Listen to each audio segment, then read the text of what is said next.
соглашения осужденных и держащих под стражей в тот же срок с момента получения копии. В случае подачи апелляционной жалобы осужденный вправе ходатайство своим участием в рассмотрении уголовного дела в том апелляционной инстанции в течение 10 суток со дня вручения ему копии приговора и в тот же срок со дня вручения копии апелляционного представления или апелляционной жалобы, затрагивающих его интересы. Осужденный приговор понятен? Понятен. Судебное заседание объявляется закрытым. Виктор Николаевич, вы согласны с приговором?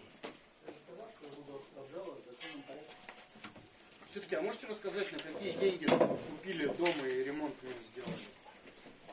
Это все было сказано в судебном заседании. Ну, хотелось бы от вас это услышать. Апелляцию на расписке здесь заполнить. Виктор Николаевич, приговор ожидаем для вас?